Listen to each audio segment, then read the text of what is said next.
সাংবাদিক ছেড়ে দিয়ে যে বিধায়ক successful, মাঠে নেমে লড়াই এবং 15 দিনকে লাঙল নিয়ে একদম নিবেদন জমা দেওয়া, আজকে বিধায়ককে কিরকম লাগছে?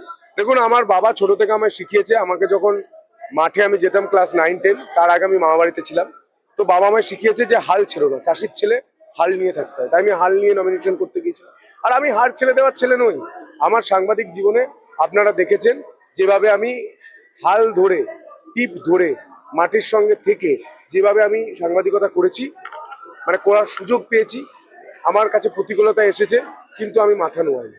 এখানেও তাই, যার সঙ্গে লড়াই করতে গিয়েছি তিনি এলাকার ত্রাস, তার কাছে প্রচুর সম্পদ, লোকবল, অস্ত্র, তার কাছে প্রচুর লোকজন। আমার 5বার গাড়ি ভেঙেছে, কিন্তু আজ পর্যন্ত আমার চারপাশে দেখুন কোনো সিকিউরিটি নেই।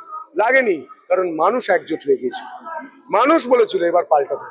মানুষ বলেছিল এই ছেলেটা সর্বস্ব ছেড়ে দিয়ে এসেছে, নিঃস্বার্থে এসেছে, 5টা গ্যারেন্টির কথা বলছে, 5 বছরের জন্য দেখি। আমি পরিষ্কার আমার প্রচারে বলেছি, যারা গিয়েছিলেন তারা জানেন, 5 বছর দেখুন, ভালো না লাগলে পাল্টে দেবেন। পাল্টে দেওয়ার কথা দূর, 5 বছরে আমি যে 5টা গ্যারেন্টি দিয়েছি, যদি কাজ করতে না পারি আমি নিজে ইলেকশন লড়বো না। পার্টি দিক না দিক, পার্টি হয়তো দেবে না। পার্টির যে গাইডলাইন, কাজ করতে না পারলে কোনো টিকিট নয়, এটা পরিষ্কার কথা। আমি নিজে ইলেকশন লড়বো না। আমি যদি কাজ করতে না পারি, কোনোদিন যদি মনে হয় যে রাস্তায় বসে আন্দোলন করতে হবে, সেই ভূমিকাটাও আমাকে দেখতে হবে। যে অসহযোগিতা করবে, বিডিও, এসডিও, ডিএম, এসপি, কোনো পলিটিক্যাল লিডার, কোনো বিরোধীদের পঞ্চায়েত, সেই সামনে আমাকে দেখতে পাবেন। আমি ছেড়ে দেওয়ার ছেলে নই। মানুষ আমাকে আশীর্বাদ দিয়েছে। মানুষ, পার্টি এবং দেবাদিদেব মহাদেব, তারকনাথ, এই 3জনকে ছাড়া আমি কারোর কাছে মাথা নোয়াবো না। 3জনের জন্য, 3জন যারা যা বলবেন, দেবাদিদেব মহাদেবকে আমি আমার জয় উৎসর্গ করে এসেছি। প্রথম সার্টিফিকেট নিয়ে রাত্রেবেলায় গিয়ে দিয়ে এসেছি, বলে এসেছি যে আমাকে আপনি আপনার বাহু বলে আটকে রাখবেন, ঘিরে রাখবেন, আশীর্বাদ করবেন এবং পথ নির্দেশ দেবেন যে কিভাবে কাজ করতে হবে। আমি বলে এসেছি মন্দিরে যে আগের বিধায়ক যেভাবে মন্দিরে রাজনীতি ঢুকিয়েছিল, আমি বলে যাচ্ছি 3টে জায়গায় রাজনীতি থাকবে না। 1, মন্দির; 2, হাসপাতাল; 3 নম্বর, স্কুল, কলেজ। এখানে রাজনীতি করার জায়গা নয়। কলেজে জানি ইলেকশন হয়, সেটুকুই, কিন্তু কলেজের কাজে ইন্টারফেয়ার হবে না।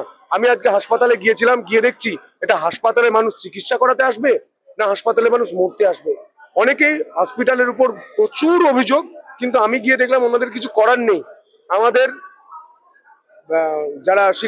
যারা চিকিৎসক রয়েছেন, যারা নার্স রয়েছেন, তাদের কাছে কোনো অস্ত্র নেই। আপনি বলুন না, তাদের কাছে কোনো মেশিন নেই, ঢাল নেই, তরোয়াল নেই, নিধিরাম সর্দার করে তাদেরকে রেখে দেওয়া হচ্ছে।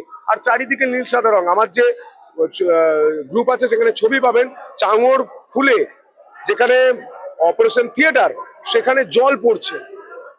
যারা গিয়েছিলেন স্টোরি করতে, হাসপাতালে গিয়ে দেখেছেন মদের বোতল পড়ে আছে।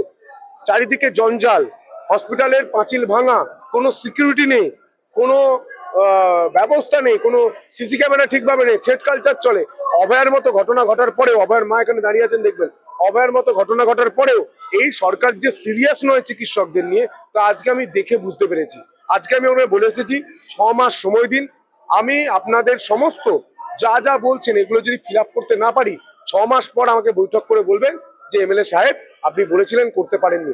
আমি, আমার যিনি স্বাস্থ্যমন্ত্রী হবে, তার কাছে আমি পড়ে থাকবো যে ভাই আমার হাসপাতালটা করে দিতে হবে, ঠিক করে দিতে হবে।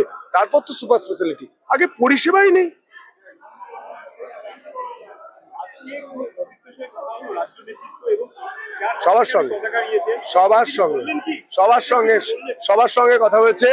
শুভেন্দুদা আমায় পিঠ চাপড়ে বলেছে যে তোর জন্য আমি, তুই বারবার ফোন করে বলেছিস, আমি কিছুই করতে পারিনি।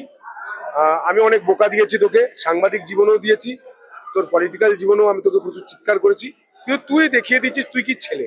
সবার সামনে বলেছে, তুই দেখিয়ে দিচ্ছিস, প্রমাণ করে দিচ্ছিস তুই কি পারিস।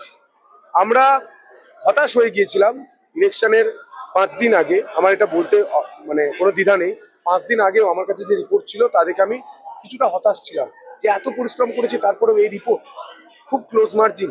কিন্তু আমার মনে হয়েছিল, আমি দেবাদিদেব মহাদেবের কাছে চেয়েছিলাম যে এটা 25,000 হোক, কিন্তু দেবাদিদেব মহাদেব আমায় এতটা ভালোবাসে, আরো 5,000 বাড়িয়ে দিয়েছে, 30,999, অর্থাৎ প্রায় 31,000-এর কাছাকাছি। আমাদের 11,000 হার ছিল তারকেশ্বরটা।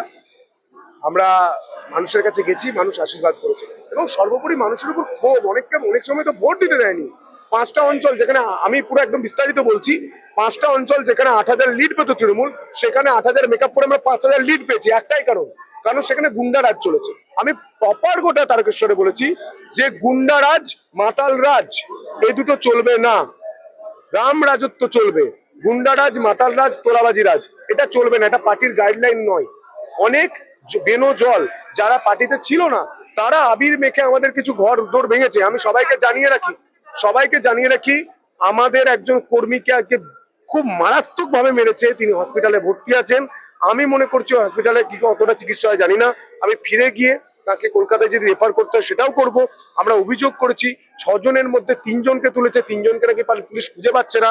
ওখানকার একজন ত্রাস আছে, সেই ব্যক্তিকে আমি প্রথম দিন নাম করে বলেছিলাম ওনাকে তুলুন, ঘর ভাঙছে, এখন পর্যন্ত পুলিশ তুলতে পারেনি, তোলেনি। আমার মনে হচ্ছে যে এখনো পর্যন্ত চটিটা তারা খুলতে পারেনি। চটি খুলবে কালকের পর, তারপর দেখবো কত ধানে কত চাল। আমি চাষির ছেলে, আমি জানি কত ধানে কত চাল। আর যোগী সাহেব যেটা করেছেন মহারাজ, সেই স্টাইলে তারকেশ্বরের ট্রিটমেন্ট হবে। ওখানে যেভাবে তারকেশ্বর মন্দিরকে কেন্দ্র করে কিছু মুষ্টিমেয় দুষ্টু লোক যেভাবে মন্দিরকে কুলসিত করছে, সেটা যেমন মহারাজরা গিয়ে সেখানকার সাধু সন্তরা গিয়ে ঠিক করবেন, তার সঙ্গে গোটা তারকেশ্বরে যে অবৈধ নেশা, অবৈধ কাজপত্র হয়, আপনারা জানেন অবৈধ মানে কি, সেগুলো সব বন্ধ হবে। না, আমরা বুলডোজারে বিশ্বাসী নই। কেন বলছি কারণ বাংলাটা ইতিমধ্যে যেভাবে তৃণমূল এবং সিপিএম গুড়িয়ে দিয়েছে, আমরাও যদি অবৈধ বুলডোজার ভাঙতে শুরু করি, অবৈধ নির্মাণ, তাহলে আর কিছু বাঁচবে না। আমি কি করেছি একটা কথা বলে দিচ্ছি, হসপিটালের পাশে 2.5 কোটি টাকা খরচ করে একজন তৃণমূলের নেতা মানে চামচা বাড়ি বানিয়েছে 2.5 কোটি টাকা খরচ করে। আমি হসপিটালে বলে এসেছি যে আপনাদের থাকতে কেন অসুবিধা হয়, এই বাড়িটা আমি আইন মেনে অধিগ্রহণ করিয়ে, সরকারি জায়গায় তৈরি হয়েছে, অধিগ্রহণ করিয়ে সেই জায়গায় যাতে ডাক্তার ম্যাডামরা, নার্স ম্যাডামরা থাকতে পারে সেই ব্যবস্থা করছি। সার্বিক তারকেশ্বরের উন্নতি হবে, তারকেশ্বর ধামের যেটা করতেই হবে। উন্নতি হবে কি, করতেই হবে। মানুষ বিশ্বাস করেছে, সে বিশ্বাসের জায়গা থেকে কাজ করতে হবে।